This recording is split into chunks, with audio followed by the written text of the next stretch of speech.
গাজীপুরে শিক্ষার্থীদের উপর হামলার ঘটনায় যারা জড়িত তাদের সর্বোচ্চ বিচারের আওতায় আনা হবে বলে জানিয়েছেন স্বরাষ্ট্র উপদেষ্টা লেফটেন্যান্ট জেনারেল মোহাম্মদ জাহাঙ্গীর আলম চৌধুরী।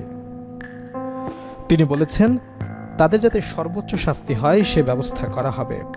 শনিবার সকালে ঢাকা মেডিকেল কলেজ হাসপাতালে আহতদের দেখতে গিয়ে সাংবাদিকদের এসব কথা বলেন তিনি।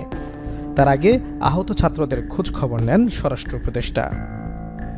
গতকাল রাতে গাজীপুরে ফেসিবাদী আওয়ামী লীগ সরকারের সাবেক মুক্তিযুদ্ধ বিষয়ক মন্ত্রী আখম মোজাম্মেল হকের বাড়িতে হামলার শিকার হন শিক্ষার্থীরা। আহতরা দাবি করেছেন, মোজাম্মেলের বাড়িতে তাদের উপর হামলা চালিয়েছে আওয়ামী লীগের নেতাকর্মীরা।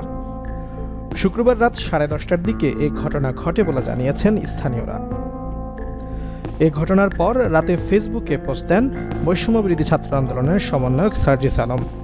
এতে তিনি লেখেন, গাজীপুরে আজকেই হবে আওয়ামী সন্ত্রাসীদের শেষ দিন, আমরা আসছি। এদিকে ওই হামলার ঘটনায় আজ গাজীপুরে সমাবেশের ডাক দিয়েছে বৈষম্যবিরোধী ছাত্র আন্দোলন ও জাতীয় নাগরিক কমিটি।